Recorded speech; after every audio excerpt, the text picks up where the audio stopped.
నమస్కారం. మన astro south ఛానల్కు స్వాగతం. గ్రహాలకు రాజు, ఆత్మకారకుడైన సూర్యభగవానుడు తన కుమారుడైన శనిదేవుని క్షేత్రమైన కుంభరాశిలోకి ప్రవేశిస్తున్నారు. జ్యోతిష్యశాస్త్ర రీత్యా తండ్రి కొడుకులైన సూర్యశనుల మధ్య శత్రుత్వమున్నప్పటికీ ఒక రాజు ప్రజాస్వామ్యానికి ప్రతీకైన కుంభరాశిలోకి రావడమనేది ఒక విశిష్టమైన మార్పు. ఇది ఎలా ఉంటుందంటే, ఒక పెద్ద సంస్థకు సీఈఓ స్థాయి వ్యక్తి క్షేత్రస్థాయిలోకొచ్చి సామాన్య కార్మికులతో కలిసి పనిచేయడం వంటిది. ఈ సమయంలో మీలో ఉన్న అతివిశ్వాసాన్ని పక్కన పెట్టి అందరినీ కలుపుకునిపోతే అద్భుతమైన ఫలితాలు సాధిస్తారు.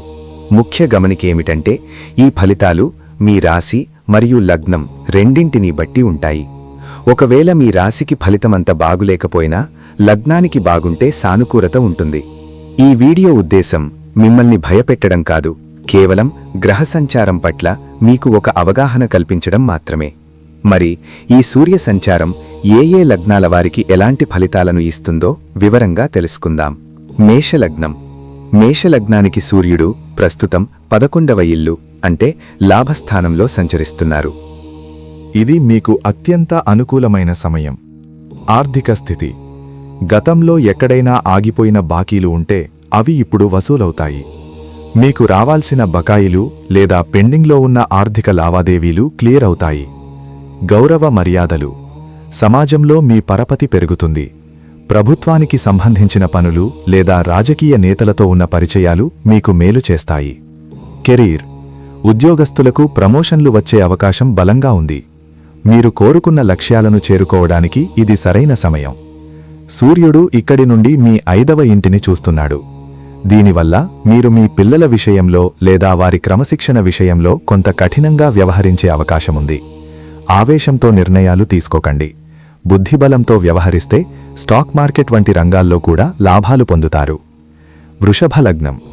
వృషభ లగ్నానికి సూర్యుడు 10వ ఇల్లు అంటే వృత్తి స్థానంలో సంచరిస్తున్నాడు. దీనిని జ్యోతిష్య శాస్త్రంలో దిగ్బలం అంటారు. అంటే సూర్యుడు మీకు పూర్తి శక్తిని ఇస్తున్నాడు. ఉద్యోగం. ఆఫీసులో మీ మాటే శాసనమవుతుంది. మీ పై అధికారుల నుండి మీకు పూర్తి మద్దతు లభిస్తుంది. కొత్త బాధ్యతలు చేపట్టడానికి సిద్ధంగా ఉండండి. ప్రభుత్వ సంబంధాలు. ఎవరైతే ప్రభుత్వ ఉద్యోగాల కోసం ప్రయత్నిస్తున్నారో లేదా ప్రభుత్వ కాంట్రాక్టుల కోసం చూస్తున్నారో వారికి ఇది సువర్ణావకాశం. నాయకత్వం. మీరు ఒక టీం లీడర్గా ఎదిగే అవకాశాలు మెండుగా ఉన్నాయి. మీ పనితీరుకు తగిన గుర్తింపు లభిస్తుంది. అయితే సూర్యుడు మీ 4వ ఇంటిని చూడటం వల్ల వృత్తిపరంగా ఎంత బిజీగా ఉన్నా ఇంటిని మరియు తల్లిగారి ఆరోగ్యాన్ని నిర్లక్ష్యం చేయకండి. ఇంటి వాతావరణంలో చిన్నపాటి ఒత్తిడి ఉండే అవకాశముంది. కన్య లగ్నం. కన్య లగ్నానికి సూర్యుడు 6వ ఇల్లు అంటే శత్రుస్థానంలో సంచరిస్తున్నారు. దీనిని శత్రుహంత యోగం అంటారు. విజయం. మీపై కుట్రలు చేసేవారు లేదా మీ శత్రువులు ఇప్పుడు బలహీనపడతారు. కోర్టు కేసులు ఏవైనా ఉంటే మీకు అనుకూలమైన ఫలితాలు వచ్చే అవకాశముంది. ఆరోగ్యం. చాలా కాలంగా వేధిస్తున్న అనారోగ్య సమస్యల నుండి ఉపశమనం లభిస్తుంది. మీలో రోగనిరోధక శక్తి పెరుగుతుంది. రుణాలు. పాత అప్పులు తీర్చడానికి మార్గాలు సుగమమవుతాయి. కొత్తగా లోన్ కావాలనుకునేవారికి బ్యాంకుల నుండి సానుకూల స్పందన వస్తుంది. సూర్యుడు 12వ ఇంటిని చూస్తున్నందున అనవసర ఖర్చులు తగ్గుతాయి, కానీ నిద్రలేమి సమస్యలు ఎదురుకావచ్చు. మానసిక ప్రశాంతత కోసం కొంత సమయం కేటాయించండి. కర్కాటక లగ్నం. కర్కాటక లగ్నానికి సూర్యుడు 8వ ఇల్లు అంటే అష్టమ స్థానంలో సంచరిస్తున్నారు. ఈ సమయంలో మీరు కాస్త అప్రమత్తంగా ఉండాలి. ఆరోగ్యం. ఉష్ణ సంబంధిత వ్యాధులు, కంటి సమస్యలు లేదా రక్తపోటు వంటి విషయాల్లో జాగ్రత్త అవసరం. సరైన ఆహార నియమాలు పాటించండి. ప్రభుత్వం. ప్రభుత్వ అధికారులతో వాదనలకు దిగకండి. ట్రాఫిక్ నిబంధనలు లేదా ట్యాక్స్ విషయాల్లో ఏమాత్రం నిర్లక్ష్యం వహించినా జరిమానాలు కట్టాల్సి రావచ్చు. కుటుంబం. మాట కఠినంగా మారే అవకాశముంది. దీనివల్ల కుటుంబ సభ్యులతో మనస్పర్ధలు రావచ్చు. పొదుపు చేసిన డబ్బు అనవసర విషయాలకు ఖర్చు కాకుండా చూసుకోండి. ఎవరికీ హామీలు ఇవ్వకండి. మీన లగ్నం.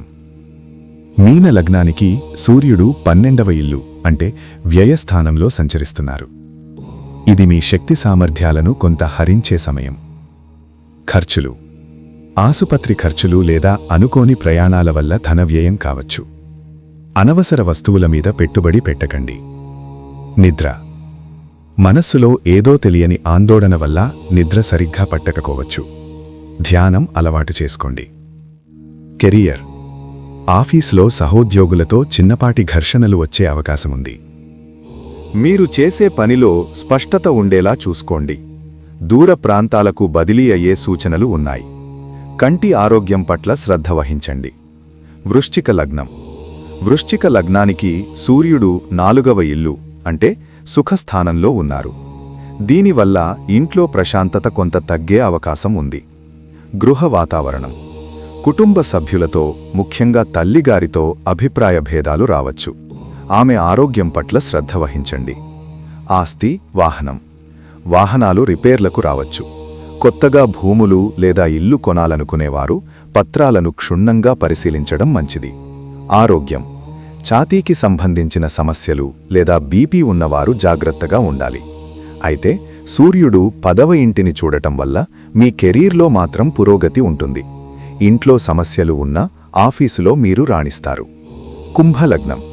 కుంభలగ్నానికి సూర్యుడు మీ లగ్నంలోనే అంటే మీ తల మీదనే సంచరిస్తున్నారు.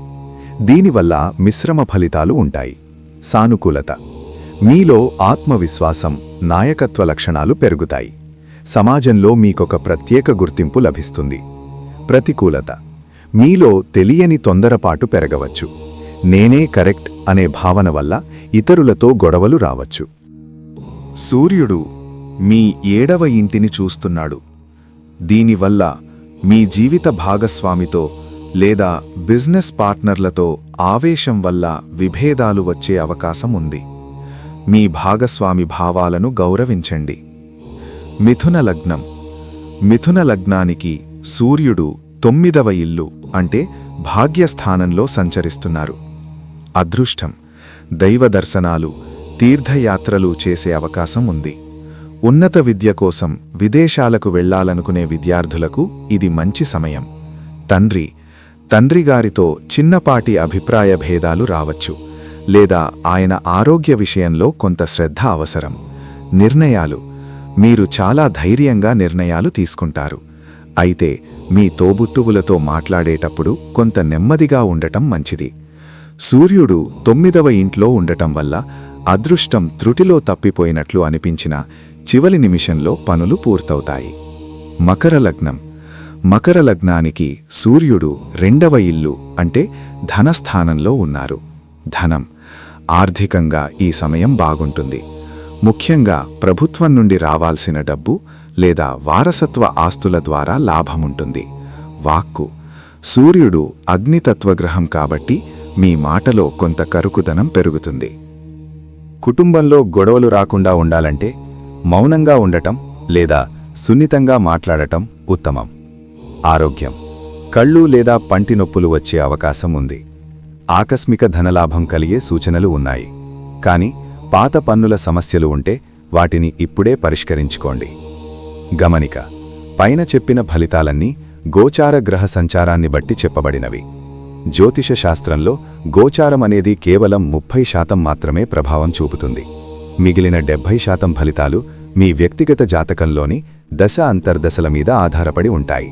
కాబట్టి ఏదైనా పెద్ద నిర్ణయాలు తీసుకునే ముందు మీ వ్యక్తిగత జాతకాన్ని ఒకసారి పరిశీలించుకోవడం ఉత్తమం.